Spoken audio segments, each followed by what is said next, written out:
ಈ ಕಾರ್ಯಕ್ರಮಕ್ಕೆ ನಿಮಗೆಲ್ಲ ಮತ್ತೊಮ್ಮೆ ಸ್ವಾಗತ. ನಮಗೆ ಜಿಗೇಶ್ ಗುರುರಾಜ್ ಮತ್ತು ಪರಿಮಳ ಜಿಗೇಶ್ ಅವರಿದ್ದಾರೆ. ಸೊ ಮೇಡಮ್, ನಮಗೆ ಈ ಸಂಕ್ರಾಂತಿ ಬಗ್ಗೆ ಮಾತಾಡ್ತಿರ್ಬೇಕಾದ್ರೆ ಈ ಇವ್ರು ಹೇಳಿದ್ರು ಅಂದರೆ ಜಿಗೇಶ್ ಮಾತು ಕೇಳ್ತಾ ಇದ್ರೆ ಎಷ್ಟು ಟೈಮ್ ಹೆಂಗೆ ಪಾಸ್ ಆಗುತ್ತೆ ಅಂತ ಗೊತ್ತಾಗುತ್ತೆ ಅಲ್ವಾ.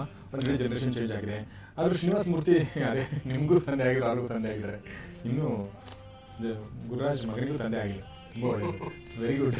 ಬಟ್ ಗುರುರಾಜ್ ಮಗ ಆಗ್ಬೇಕಾದ್ರು ಅಷ್ಟೇ ಈಗ, ಅಂದರೆ ಮದುವೆ ಮಾಡ್ಕೋಬೇಕು ಅಂತ. ಅವ್ರು ತುಂಬ ಚೂಸಿ ಅಂತೆ. ನಾನು ಬರೀ ಹುಡುಗಿರ ವಿಚಾರದಲ್ಲಿ ಅನ್ಕೊಂಡಿದ್ದೆ, ಸಿನಿಮಾ ವಿಚಾರದಲ್ಲಿ ಚೂಸಿ, ಎಲ್ಲದರಲ್ಲೂ ಚೂಸಿ ಅಂತಂದ್ರೆ ಈಗ ಮದುವೆ ವಿಚಾರದಲ್ಲಿ ನೀವು ಒಂದೇ ಮದುವೆ ಆಗ್ಬೇಕು. ಈಗ ಚೂಸಿ ಆದ್ರೂ ಓಕೆ, ಒಂದ್ಸಲ ಮದುವೆ ಆದ್ರೆ ಮುಗೀತು. ಬಟ್ ಸಿನಿಮಾ ವಿಚಾರದಲ್ಲಿ ನೀವು ಚೂಸಿ ಆಗ್ಬಿಟ್ಟು ನೀವು, ಯಾಕಂದ್ರೆ ಸಿನಿಮಾ ಒಂದು ಮಾಡೋದಿಲ್ಲ, ತುಂಬ ಮಾಡೋದಿರುತ್ತೆ. ನೀವು ಗೈಡ್ ಮಾಡ್ತೀರಾ ಅವ್ರನ್ನ ಈ ವಿಚಾರದಲ್ಲಿ, ಎರಡು ವಿಚಾರದಲ್ಲಿ? ಯೂಶಲಿ ಏನಂದ್ರೆ ಯಾರ ಸಜೆಷನ್ಸ್ ತಗೊಳ್ಳಲ್ಲ. ಏನ್ ಹೇಳಿದ್ರೆ ಬರೀ ಚೆನ್ನಾಗಿ ಮಾತಾಡ್ತಾನೆ ಅಷ್ಟೇ, but final decision is his. ಆಮೇಲೆ ಅವ್ನ ಕಾನ್ಸೆಪ್ಟ್ ಏನಂದ್ರೆ ನಂಬರ್ ಆಫ್ ಮೂವೀಸ್ ಇಂಪಾರ್ಟೆಂಟ್ ಅಲ್ಲ. 10 ಪಿಕ್ಚರ್ ಸುಮ್ಮನೆ ಪ್ರೊಡ್ಯೂಸರ್ಸ್ ಬರ್ತಾ ಇದ್ದಾರೆ ಅಂತ ಮಾಡೋಕ್ಕಿಂತ ನಾನು 2 ವರ್ಷಕ್ಕೆ 1 ಪಿಕ್ಚರ್ ಮಾಡಿದ್ರು it should stand an audience mind ಅಂತ. ಅಷ್ಟು ದೊಡ್ಡ ಲಾಂಗ್ ಗ್ಯಾಪ್ ಕೊಡಂಗಿಲ್ಲ ಈ ಫೀಲ್ಡ್ ಅಲ್ಲಿ ಅಂತ. ಸೊ ಒಂದು ಇನ್ ಬಿಟ್ವೀನ್ ಪಾತ್ ಈಗ ಬರ್ತಾ ಇದ್ದಾನೆ ನಿಧಾನಕ್ಕೆ. ಒಂದು 2 years ಆದ ನಂತರ ನನಗೆ ಸಿನಿಮಾ ಅನ್ನೋದು ಒಂಥರ ಲೈಫಲ್ಲಿ ಹಂಗೆ ಬ್ಲಡ್ಡಲ್ಲಿ ಹಂಗೆ ಸೇರ್ಕೊಂಡ್ಬಿಟ್ಟು ಓಕೆ ಬೈತಾ ಇರ್ತಾರೆ ನಾವು ಅಪ್ಪ ಅಮ್ಮ, ಲೇ ಮನೆ ಬಿಟ್ಟು ಆಚೆ ಹೋಗೋ, ಏನೋ ಯಾವಾಗ ನೋಡ್ರು ಆ ಕಂಪ್ಯೂಟರ್ ಮುಂದೆ ಕೂತಿರ್ತೀನಿ ಅಂತ. ನಾನು ದಿನಕ್ಕೆ 5 ಪಿಕ್ಚರ್ ನೋಡ್ತೀನಿ, ಏನೋ ಒಂದು ಸಿನಿಮಾ ಬಗ್ಗೆ ಬರೀತಾ ಇರ್ತೀನಿ, ಓದ್ತಾ ಇರ್ತೀನಿ. That is my entire life. ನನಗೆ ಆ 100% ಪ್ಯಾಷನ್ ಕಾಣಿಸಿಲ್ಲ ಅಂದರೆ ಆ ಸೈಡಿಂದ ಒಂದು ಸ್ಕ್ರಿಪ್ಟಲ್ಲಾಗಲಿ ಒಂದು ಯೂನಿಟಲ್ಲಾಗಲಿ ಆ 100% ಆ ಕಡೆಯಿಂದ ಬಂದಿಲ್ಲ ಅಂದರೆ ನನಗೆ ಒಂದು ಸುಮ್ಮನೆ ಅಷ್ಟೊಂದು ಇಂಟ್ರೆಸ್ಟ್ ಬರೋಲ್ಲ. I need that. ಇವಾಗ ನಾವು ಗೌಡ್ರ ಪ್ರೊಡಕ್ಷನಲ್ಲಿ ಡೈರೆಕ್ಟ್ರು ಎಲ್ಲರೂ ಸೇರ್ಕೊಂಡು ಎಲ್ಲರಿಂದ ಜಾಸ್ತಿ ಗೌಡ್ರು ಸ್ಟೋರಿ ಹೇಳ್ತಾರೆ. ಸರ್ ಆ ಸೀನ್ ಇದೆ ಸರ್, ಅದು ಹಂಗೆ ಮಾಡೋಣ ಸರ್, ಸೊ ಆ ಪ್ಯಾಷನ್ ಇರುತ್ತೆ ನೋಡಿ, ಅವಾಗ ನಮಗೂ ಅದೊಂಥರ ಹಂಗೆ ಕಂಟೆಂಟ್ ಸರಿ ನಾ ಏನು ಹಿಂಗೆ ಇರ್ಬೇಕಪ್ಪ ಅಂತ ಅನ್ಸುತ್ತೆ. ಸೂಪರ್. ಆ ಥರ ಇದ್ರೆ ಖುಷಿ ಆಗುತ್ತೆ. ಸೊ ಬೇಸಿಕ್ಲಿ ಒಳ್ಳೆ ಟೀಮ್ ಸಿಕ್ಕಿದ್ರೆ it's not that I say no ever. ನನಗೆ ಒಳ್ಳೆ ಪ್ಯಾಷನೇಟ್ ಫಿಲಮ್ ಮಾಡೋಕ್ಕೆ ಆಸೆ ಇರೋರು ಬೇಕು. ನಾನು ಆ ಥರ ಸಿಕ್ಕರೆ ಯಾಕೆ ನನಗೊಂದು ಏನಂತಂದ್ರೆ, ಒಂದು ಸ್ಟೇಜ್ ಇರುತ್ತೆ, ಒಂದು ಸ್ಟೇಜಲ್ಲಿ ನೀವು ತುಂಬ ಚೂಸಿ ಆಗಿರ್ತೀರ, ಇನ್ನೊಂದು ಸ್ಟೇಜಲ್ಲಿ ನೀವು ಸುಮ್ಮನೆ ಮಾಡ್ತಾ ಇರಬೇಕು. ಅಂದರೆ ಕೆಟ್ಟ ಮೂವಿಗಳು ಮಾಡ್ಬೇಕಂತಲ್ಲ, ಸ್ವಲ್ಪ ಒಂದು 2-3 ವರ್ಷ ಆದರೂ ನೀವು ಒಂದು ಒಳ್ಳೆ ನಿಮಗೆ ಸ್ವಲ್ಪ ಓಕೆ ಅಂತ ನಾವು ಮೂವಿಗಳಿದ್ರು ಕೂಡ ಮಾಡ್ತಾ ಇದ್ರೆ ನೀವು ಒಂದು ಹಂತಕ್ಕೆ ನಿಮಗೆ ಕಾನ್ಫಿಡೆನ್ಸ್ ಬರುತ್ತೆ, ಬೇರೆಯವ್ರಿಗೆ ನಿಮಗೆ ಕಾನ್ಫಿಡೆನ್ಸ್. ಗುರುರಾಜ್ ಅಂದ್ರೆ ಏನು ಗೊತ್ತಾ, ಅವಾಗ ನೀವು ಚೂಸಿ ಆಗ್ಬೋದು ನನಗೆ ಅನ್ಸುತ್ತೆ.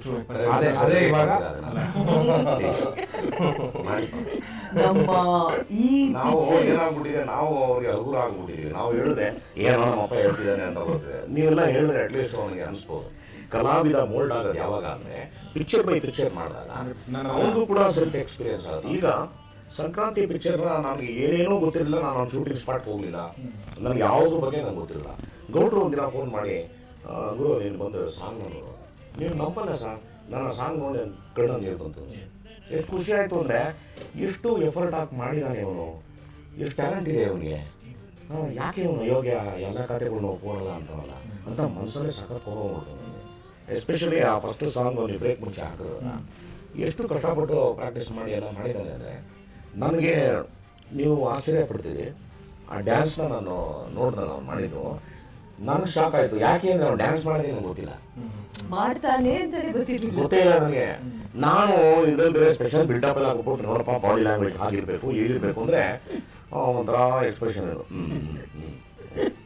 ನನಗೆ ಇವನಿಗೆ ಭಯಂಕರ ಕೋಪ. ಇವನಿಗೆ ನಾನು ಹೇಳ್ತಾ ಇದ್ರು ಇವನು ಫಿಲ್ಮಲ್ಲಿ ಹಾಕೊಂತೀವಿ ಅಂತ.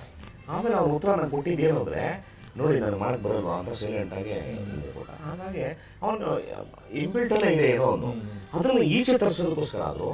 ಈಗ ಗೌಡ್ರ ಬಗ್ಗೆ ನನಗೆ ಒಂದು ಅಭಿಮಾನ ಏನು ಬಂತು ಅಂದರೆ, ಅವ್ರೊಂದು ಮಾತು ಒಂದು, ನಾನು ನೋಡಪ್ಪ ಅವನು ಅಪರೂಪಕ್ಕೆ ಅವನ ಸಿನಿಮಾ ಒಪ್ಕೊಂತಾನೆ ಕೂಡ, ನೀನು ಬಿಡುಗರು ಪಿಕ್ಚರ್ ಪ್ರಾಡಕ್ಟ್ ತೋರಿಸ್ತೀನಿ ನೋಡಿದ್ರು ಅಂತ ಹೇಳಿ ಪಾಪ ಎಷ್ಟು ಅದ್ದೂರಿಯಾಗಿ ಖರ್ಚು ಮಾಡಿಬಿಟ್ಟು ಮಾಡಿದ್ದಾನೆ ನಮ್ಮ ಗೌಡ. ಅಂದರೆ ಈ ಸಾಂಗ್ ನೋಡಿದ್ರಲ್ಲ ಆಶ್ಚರ್ಯ, ಏನು ಗೌಡ್ರು ಇಷ್ಟು ಖರ್ಚು ಮಾಡ್ಬಿಟ್ಟಿದಾರಲ್ಲ, ಎಲ್ಲ ಕರ್ಕೊಂಡು ಹೋಗಿ ಇವರು ಡ್ಯಾನ್ಸರ್ಸು ಏನು ಇಷ್ಟು ರೇಂಜಲ್ಲಿ ಮಾಡಿದಾರಲ್ಲ ಗೌಡ್ರು ಅಂತ.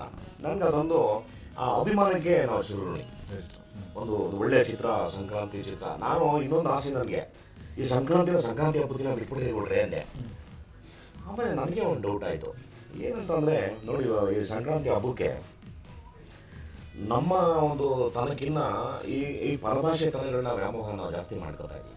ಎಲ್ಲಿ ನೋಡಿದ್ರು ಬೇರೆನೆಲ್ಲ ಹೋಗಲ್ಲ ಸ್ಟಾರ್ಟ್ ಮಾಡ್ಬಿಟ್ಟಿದ್ವಿ. ನಮ್ಮ ಮಕ್ಕಳನ್ನ ನಾವು ಕಣ್ಣ ಮಾಡೋಕ್ಕೆ ಶುರು ಮಾಡ್ಬಿಡಿ.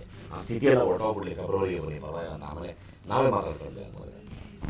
ತುಂಬ ಅದ್ಭುತವಾಗಿ ಏನು ಫ್ಯಾಮಿಲಿ ಪ್ಯಾಕೇಜ್ ಕೊಟ್ಟಿದ್ದಾರೆ ಅಂದರೆ, ಎಸ್ಪೆಷಲಿ ಒಂದು ರೈಲ್ವೆ ಸ್ಟೇಷನ್ ಸೀನು ಮಾಡಬೇಕು.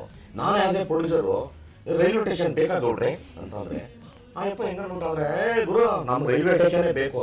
ಎಷ್ಟು ಪಾಡ್ಪಟ್ಟರು ಅದಕ್ಕೆ ಅಂದರೆ, ಇಲ್ಲಿಂದ ಅಲ್ಲೋಗಿ ಅಲ್ಲಿಂದ ಇಲ್ಲೋಗಿ ಆ ದುಡ್ಡನ್ನ ಕೊಟ್ಟು ಆ ಟ್ರೈನಿಗೆ ಕಾಯಿ ಕುಡ್ಕೊಂಡು ನಿಜವಾಗ್ಲೂ ಆ ಥರ ಭಾಳ ಇಂಟ್ರೆಸ್ಟಿಂದ ಗೌಡ್ರು ಮಾಡಿದ್ರೆ. It is more our lucky producer. Gowda ನನ್ನ ಹಾಕೊಂಡು ಸಿನಿಮಾ ಮಾಡಿದಾಗಲೂ ಹಿಟ್ಟು, ಮಾಲಾಶ್ರೀ ಅವ್ರನ್ನ ಹಾಕೊಂಡು ಮಾಡಿದ್ರು ಒಂದು ಪಿಕ್ಚರ್ ಹಿಟ್ಟು, ಶಿವಣ್ಣನ ಜೊತೆ ಮಾಡಿದ್ರು ತವರಿಗೆ ಬಾತಂಗಿ, ಅದು ಸೂಪರ್ ಹಿಟ್ಟು. ಅದೆಲ್ಲದಕ್ಕಿಂತ ಆಶ್ಚರ್ಯ ಅಂದರೆ ಮೊನ್ನೆ ಅವ್ರು ಮಾಡಿ ಚಿತ್ರ ಆಯಿಷಾ ಅಂತ ಒಂದು ಹುಡುಗಿನ ಇಟ್ಕೊಂಡು IPS ಚೆನ್ನಮ್ಮ ಅಂತ ಮಾಡಿದ್ರು.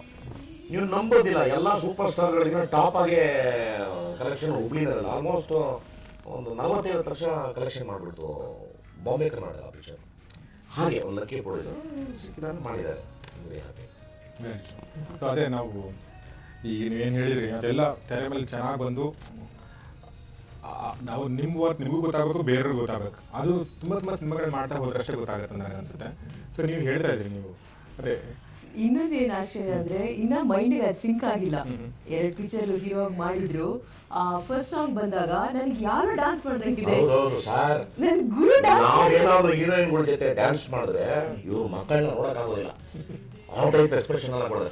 ಮಗ ಆ್ಯಕ್ಟ್ ಮಾಡ್ತಾ ಇದ್ರೆ ಏನು ಆನಂದ ಪಡ್ತಾರೆ ಗೊತ್ತಾ, ಏನು ಚೆನ್ನಾಗಿ ಮಾಡ್ತಿದ್ದಾರೆ ಅಂತ ಸಂಪ್ರದಿಸ್ತಾರೆ ಸರ್. ಆಕ್ಚುಲಿ ನನಗೆ ನಿಜವಾಗ್ಲೂ ಗುರು ನೆನ್ನೆ ಕೇಳ್ತಾ ಇದ್ದ, why okay when you see me with duet song or something. ಅಸಲು ನನಗೇನು ಅನ್ನಿಸ್ತಾ ಇಲ್ಲ ಗುರು, ಐ ಡೋಂಟ್ ನೋ ವೈ ಅಂತ. ನಮ್ಮ ಚಿಕ್ಕ ಮಗ ಇದ್ದಾನಲ್ಲ, he is the most sensitive. ನಾನು ಎಕ್ಸ್ಪೆಕ್ಟೇ ಮಾಡಿಲ್ಲ. ಅದ್ರ ಸಾಂಗ್ ಆರ್ಡರ್ ಅಲ್ಲಿ ಫಸ್ಟ್ ಗ್ರೂಪ್ ಸಾಂಗ್ ನೋಡ್ತಾ ಇದ್ದ. ಸೆಕೆಂಡ್ ಸಾಂಗ್ ಬಂದಿದ ತಕ್ಷಣ ಇದು ಸೈಲೆಂಟ್ ಆಗಿ ಹೋಗ್ತಾ ಏನಂದ್ರೆ, ಮಾ ಗುರುನ ಡ್ಯುಯೆಟ್ ಅಲ್ಲಿ ನೋಡಕ್ಕಾಗಲ್ಲ, ನಾನು ಡ್ಯುಯೆಟ್ ಮಾಡ್ತೀನಿ ಬೇಕಾದ್ರೆ ಗುರು ನೋಡಕ್ಕಾಗಲ್ಲ ಅಂತಾನೆ ಅಚ್ಚು. So and I think somewhere radios ಅಲ್ಲಿ ಇದಕ್ಕಿದ್ದಂಗೆ ಇನ್ ಸಾಂಗ್ ಬಂದಾಗ it doesn't strike love song ಅಂದ್ರೆ ನಾಟ್ ಬ್ಯಾಡ್, ನಮ್ಮ ಮಗನ್ ಬರ್ತಾ ಇದ್ದಾನ ಅಂತ.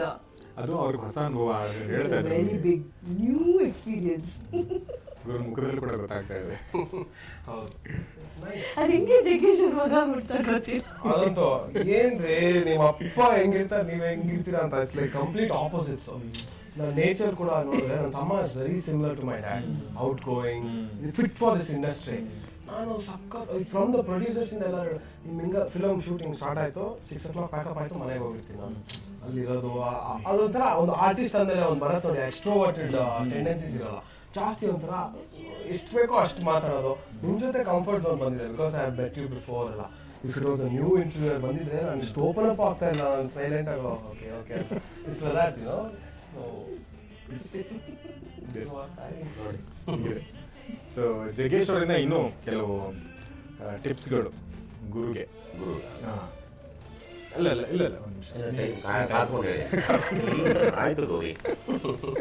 ಸೊ ನಾವು ಬ್ರೇಕ್ ನಂತರ ಈ ಸಂಕ್ರಾಂತಿ ಚಿತ್ರ ಇನ್ನೊಂದು ಹಾಡನ್ನು ಕೂಡ ನೋಡೋಣ. ಜೊತೆಗೆ ಜಗ್ಗೇಶ್ ಅವರು ಮಾತಾಡ್ತಾರೆ. ಇನ್ನೊಂದು ತುಂಬ ಇಂಪಾರ್ಟೆಂಟ್ ವಿಚಾರ ಜಗ್ಗೇಶ್ ಅವರು ನನಗೆ ಹೇಳ್ತೀನಿ ಅಂತ ಹೇಳಿದ್ರು. ಕಾಲ ಬದಲಾಗಿ ಹಬ್ಬಗಳು ಕೂಡ ಹೇಗೆ ಬದಲಾಗ್ತದೆ, ಈಗಿನ ಕಾಲದ ಅಮ್ಮಂದಿರು ಹೇಗಿದ್ದಾರೆ, ಹಳೆ ಕಾಲದ ಅಮ್ಮಂದಿರು ಹೇಗಿದ್ರು, ಅದೆಲ್ಲವೂ ಅವರು ಹೇಳ್ತೀನಿ ಅಂತ ಹೇಳಿದ್ದಾರೆ. ಸೊ ಚಿಕ್ಕದು ಬ್ರೇಕ್ ನಂತರ ಎಲ್ಲ ಮಾತುಗಳನ್ನ ಎಕ್ಸ್ಪೆಕ್ಟ್ ಮಾಡೋಣ.